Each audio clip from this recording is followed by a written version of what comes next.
আমরা এখনো আসলে বুঝতে পারছি না যে আমরা কাকে পেয়েছি। আমরা যে হামজার মতো প্লেয়ারকে পেয়েছি, অকল্পনীয় গোল, অবিশ্বাস্য গোল, লোম দাঁড়িয়ে যাওয়ার মতো গোল। হামজা চৌধুরী বাংলাদেশে খেলার সিদ্ধান্তটা বাংলাদেশের জন্য বিরাট বড় সিদ্ধান্ত। উই নিড প্লেয়ার্স যারা হামজাকে হেল্প করতে পারবে, এবং এই ম্যাচগুলো হামজার কাছে এক অর্থে মানে ডাল ভাত এক হিসাব করলে। ভাইয়া, এই যে আসলে দেশে তো অনেকগুলো গোল হয়, কিন্তু হামজার গোলটা, এই বাইসাইকেল গোলটা কেন স্পেশাল? অবিশ্বাস্য। বাংলাদেশের কেউ যে ওভারহেড কিকে গোল করতে পারেন এইটা আমরা দেখলাম, আমরা বুঝলাম। এই গোলটা হামজা চৌধুরী করবেন এমন একটা বিশ্বাস বা ছবি আমরা বোধহয় মনে মনে লালন করেছিলাম। সেটা যে এত দ্রুত আসবে সেটা হয়তো কেউ কল্পনা করিনি। একটা ম্যাচে বাংলাদেশের কিছুই হচ্ছিল না, মানে নাথিং। বাংলাদেশ না কিছু ক্রিয়েট করছিল, বাংলাদেশ এই ম্যাচ হারতে বসছে, এরকম অবস্থায় সেকেন্ড হাফে খেলতে নেমেছেন। একটা বল এসছে যেটা খুব মানে এমন না যে ওই পাস থেকে আপনি সরাসরি গোল করার মতো অবস্থা আছে, সেখানে তিনি এত সুন্দর করে অ্যাডজাস্ট করলেন নিজের বডি পজিশনিং। এইটা আসলে ওই এলিট লেভেলের ফুটবলারদের পক্ষেই করা সম্ভব। আমরা বোধহয় মাঝে মধ্যে ভুলে যাই যে he is FA cup winner.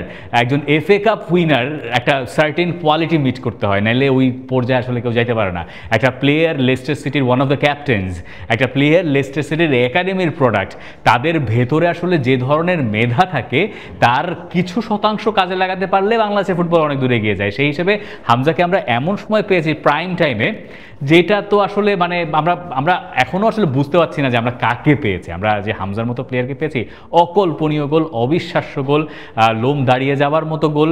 এরকম গোল বাংলাদেশের মাঠে কে কবে দেখেছেন আমি জানি না। আমি বয়সে হয়তো অনেকের চেয়ে অনেক তরুণ হব, আবার অনেকের চেয়ে অনেক বুড়ো হব, কিন্তু আমি এরকম গোল আমার চোখের সামনে আসলে কখনোই দেখি নাই। এটা একটা অদ্ভুত সুন্দর গোল হয়েছে, এবং এই মুহূর্তটা যেহেতু পুরো গ্যালারি বাংলাদেশের সমর্থকের আছে, এই মুহূর্তটা লোকে বহুদিন মনে রাখবেন। আরেকটা প্রশ্ন, যে আসলে হামজা চৌধুরীকে আমরা দেখি ডিফেন্সে বিপক্ষ দলের গোল ঠেকাচ্ছে বা অ্যাটাক ঠেকাচ্ছে, এরপর আবার সে গোল দিচ্ছে, এবং কি একই ম্যাচে 2টা গোল। আসলে একজন খেলোয়াড় আসলে কতটা আদর্শ হতে পারে বাংলাদেশের জন্য, এমন আসলে পারফরম্যান্স। হামজা চৌধুরীর একটা রোল যদি আপনি দেখেন যে বক্স টু বক্স মিডফিল্ডার, তার রোলটা অনেকটা এরকমই হয়, কিন্তু বাংলাদেশের প্লেইং স্টাইলের কারণে তাকে কখনো কখনো নিচে নামতে হচ্ছে, যে বাংলাদেশ হয়তো নিচ থেকে বিল্ড আপ করতে পারছে না, তাকে এসে হেল্প করতে হচ্ছে। এটা হামজার উপর একটা বার্ডেনও কোথাও কোথাও তৈরি করছে। হামজার এই বার্ডেনটা শেয়ার নিতে পারতে হবে কাউকে।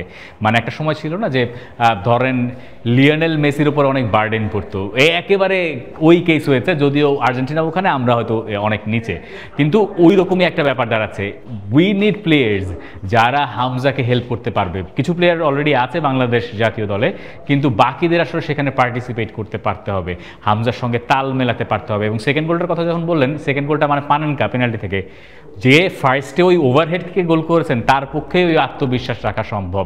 এবং এই ম্যাচগুলো হামজার কাছে এক অর্থে মানে ডাল ভাত এক হিসাব করলে, কিন্তু ব্যাপারটা সহজ হয় না। It's a team game at the end of the day. Team গেমে আপনার বাকি টিমের সাপোর্ট লাগে। আপনি হয়তো একা গোল করে দিলেন, কিন্তু একা ম্যাচ তো জেতাতে পারবেন না। ম্যাচ জেতানো আর গোল করা আসলে দুই রকম বিষয়। হামজা তার সামর্থ্যের সবটুকুই নিংড়ে দিচ্ছেন। এখন এই নিংড়ে দেওয়াতে এত দ্রুত হতাশ হওয়ার পক্ষে আমি নই। হামজা যতদিন চালিয়ে যেতে পারবেন ততদিনই বাংলাদেশের জন্য ভালো, এবং বাংলাদেশ আরেকটু সিরিয়াসলি যদি দেখে ব্যাপারটা, যে আমাদের আশপাশে হামজা কোয়ালিটি না হোক, হামজাকে হেল্প করতে পারে এরকম প্লেয়ার্স আমাদের দলে যারা আছেন, তাদেরকে ওই সার্ভিসটা দিতে পারতে হবে খুব দ্রুত। কিউবার আসলে অভিষেকটা নিয়ে দর্শকটা অনেকটা মুখেই ছিল শেষ মুহূর্তে, কিন্তু কাবরেরা আসলে এর আগেও কিন্তু বলেছিল যে, আপনিও ছিলেন মাঠে, বলেছিল যে তাকে আরো পরখ করে দেখছে, কিন্তু ঠিকই আসলে মাঠে নামিয়ে দেবে। এটা কিভাবে দেখছে? কিউবাকে দেখার সেই সুযোগটা আমরা পেলাম কই? কিউবা যখন মাঠে নেমেছেন তখন 2-1 বাংলাদেশ পিছিয়ে, বাংলাদেশ 2-1 এগিয়ে আছে।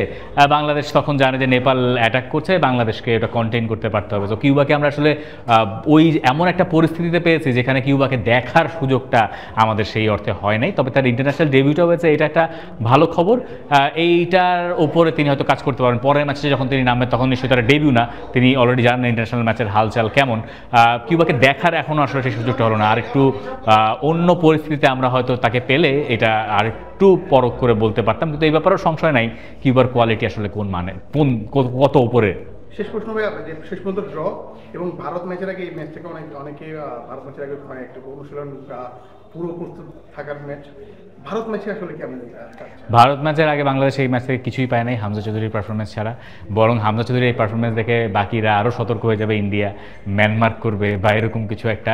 বাংলাদেশের এই ম্যাচ চরম হতাশার আমার কাছে মনে হয়। বাংলাদেশকে এই ম্যাচ থেকে ঘুরে দাঁড়াতে হলে বাংলাদেশকে আসলেই অনেক কিছু করতে হবে, এবং যেটা হংকং, চায়না, সিঙ্গাপুরের সঙ্গে আমরা দেখেছি সেই পারফরমেন্স আসলে পাওয়া গেল না। যতক্ষণ পর্যন্ত কমেন্ট্রি করছিলেন গোলটা নিয়ে আসলে কি বলবেন? গোলটা তখন আপনার মাথার মধ্যে কি? আমি আসলে কি বলেছি আমি নিজেও জানি না, অবিশ্বাস্য। মানে বাংলাদেশে হামজা চৌধুরী সম্ভবত, আমি রিসেন্ট পাস্টে বাংলাদেশে এর চেয়ে ভালো কিছু ঘটেছে বলে আমার মনে হয় না। হামজা চৌধুরী বাংলাদেশে খেলার সিদ্ধান্তটা বাংলাদেশের জন্য বিরাট বড় সিদ্ধান্ত। আমাদের বুঝতে হবে, এটা সিরিয়াসনেসটা আমাদেরকে বুঝতে হবে, আমাদেরকে এটা নিয়ে সিরিয়াসলি কাজ করতে হবে, এবং আমাদেরকে we have to be grateful at the same time যে হামজার মতো প্লেয়ার আমরা রাজি করাতে পেরেছি। হামজার মতো প্লেয়ার যদি বাংলাদেশের সমর্থকেরা রাজি করাতে পারেন, বাকি দায়িত্বটা ফুটবল ফেডারেশনের, যে এই প্লেয়ারের উপরে কেন্দ্র করে আমরা কি করে আমাদের জাতীয় দলটাকে এগিয়ে নিয়ে যেতে পারি। থ্যাংক ইউ ভাই। Thank you.